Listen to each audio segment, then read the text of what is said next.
problem is that we're still lacking a theory of life. And because we're lacking that theory of life, central issues about life are ones that we can't still yet deal with. We don't know how life emerged. We don't know how one would go about making life. The characteristics. Il y a des questions qui semblent stupides. Est-ce que tu es vivant ? Normalement, si tu regardes cette vidéo, c'est que la réponse est oui. Mais est-ce que cette chaise est vivante ? Est-ce que ce mur est vivant ? On apprend ça à 6 ans. Vivant, pas vivant, animal, végétal, minéral. C'est la première classification qu'on enseigne aux enfants parce qu'elle semble être une des plus évidentes qui existent. Et pourtant, depuis plus d'un siècle, les biologistes se disputent sur la définition exacte de la vie. Pas sur des détails, sur le principe même. Qu'est-ce que ça veut dire, être vivant ? Et à chaque fois qu'on croit tenir la réponse, quelque chose vient tout casser.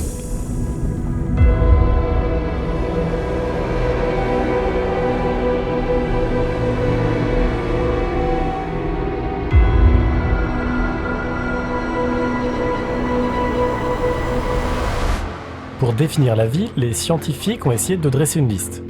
Des critères universels, des caractéristiques que tout être vivant posséderait, et qu'aucune roche, aucun objet inerte ne pourrait revendiquer. En théorie, c'est une très bonne idée. Critère numéro 1, se reproduire, faire des copies de soi-même. Prenons un exemple, les mules. Croisement d'un âne et d'une jument. Cette espèce, elle est biologiquement stérile. Et pourtant, personne ne dirait qu'une mule n'est pas vivante. Un feu de forêt se propage, colonise, se divise. Un feu se reproduit. Est-il vivant ? Critère annulé. Critère numéro 2. Avoir un métabolisme. Consommer de l'énergie en permanence. Ok, alors pour faire simple, le métabolisme est l'ensemble des réactions chimiques qui se déroulent dans l'organisme, permettant de produire l'énergie nécessaire au fonctionnement cellulaire. Sauf qu'une graine peut rester des siècles dans le désert sans aucune activité métabolique détectable. Arrosez-la ? Elle germe. Elle était vivante tout ce temps ? Ou pas ? Critère annulé. Critère numéro 3. Réagir à l'environnement. C'est l'idée que le vivant perçoit ce qui l'entoure et s'y adapte. Sauf qu'un thermostat réagit à la température. Une voiture freine automatiquement. Ces machines réagissent mieux que certains organismes vivants. Et pourtant, elles ne le sont pas. Critère annulé. Critère numéro 4. Bon, celui-là, il est dans tous les manuels scolaires. Être fait de cellules. Les virus, qui ont tué des centaines de millions d'humains au cours de l'histoire, ne sont pas faits de cellules. Pas une seule. Mais bon, ça on y reviendra. Critère annulé. Alors, comme vous l'avez vu, on vient de passer 2 minutes à essayer de définir la chose la plus fondamentale de la biologie. Et on a tout cassé. Ce n'est pas un problème de vocabulaire, c'est quelque chose de beaucoup plus profond.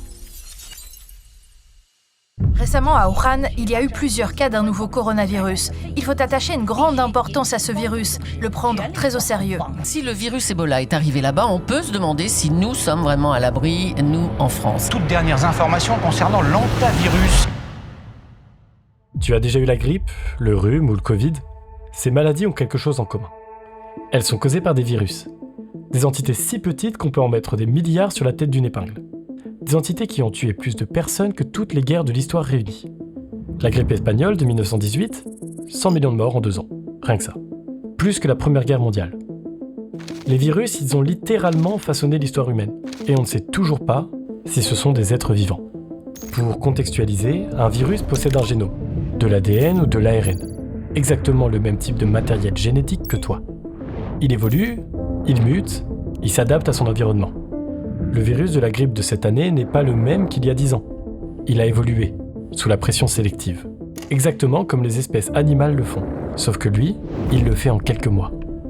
Sur le papier, ça ressemble à ça. De la vie. Mais pose un virus sur une surface stérile, dans une boîte de pétri par exemple, loin de toute cellule, il ne se passera rien. Aucun mouvement, aucun métabolisme, aucune activité. Il est aussi inerte qu'une statue. Ce n'est que lorsqu'il pénètre dans une de tes cellules qu'il s'éveille. Il la détourne, la force à fabriquer des milliers de copies de lui-même. Et ces copies infectent d'autres cellules. Et ainsi de suite. Ok, essayons avec un exemple plus simple maintenant. Pense à une clé USB. Seule, branchée à rien. Elle ne fait rien. Branchée à un ordinateur, elle s'active.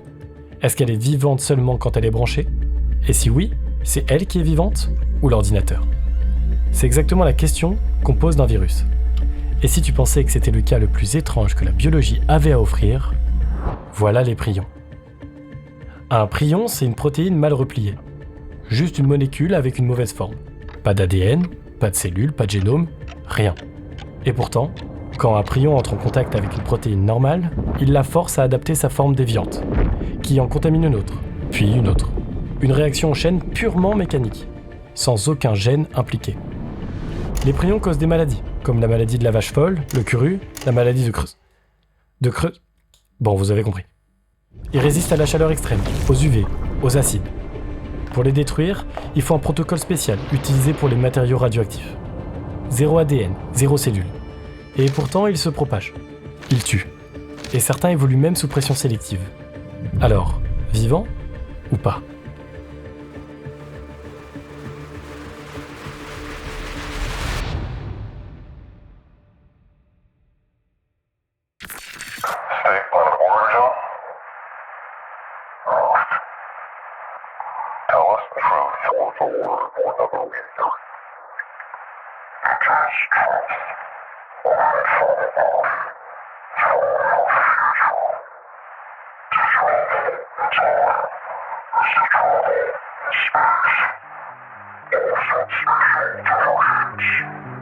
À un moment donné, quelqu'un a dû trancher.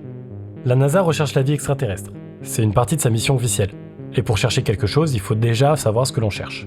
Alors dans les années 90, ils ont réuni des biologistes, des chimistes, des philosophes, et leur ont demandé une définition universelle de la vie. Après des années de débat, voici ce qu'ils ont produit. La vie est un système chimique auto-entretenu capable d'évolution darwinienne. C'est élégant. C'est la meilleure définition qu'on ait aujourd'hui. Elle ne parle pas de cellules, pas d'ADN, pas de forme ou de taille. Elle parle uniquement de comportement. Elle fonctionnerait pour n'importe quelle forme de vie, même si elle était faite de silicium plutôt que de carbone. Mais voilà le problème. Selon cette définition, certains argiles, minérales, pourraient être considérés comme vivantes. Et les virus informatiques aussi, capables de se répliquer et d'évoluer. En 2010, le biologiste Craig Venter a synthétisé un génome entier sur ordinateur, l'a imprimé chimiquement et l'a inséré dans une cellule vide. La cellule s'est reproduite normalement.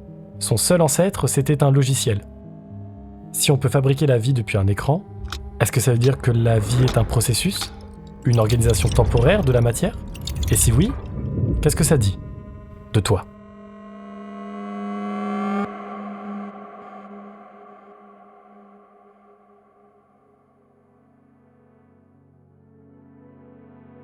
Bon, recule un instant. Tous les atomes qui composent ton corps en ce moment, le carbone de tes cellules, l'oxygène dans ton sang, le fer dans tes globules rouges ou encore le calcium de tes os, ils n'ont pas été créés sur Terre. Ils ont été forgés au cœur d'étoiles mortes, il y a plus de 5 milliards d'années. Des étoiles géantes qui ont fusionné, explosé en supernova et diffusé leur matière dans l'espace. Cette matière, elle s'est condensée et a formé notre planète. Elle s'est comme organisée. Pendant des milliards d'années, ces atomes n'étaient pas vivants. Ils étaient des roches, de la lave, de l'eau, puis des acides aminés, puis des cellules, et des organismes de plus en plus complexes. Et à un moment précis dans cette longue histoire, ils se sont organisés, d'une certaine façon. Et toi, tu es apparu.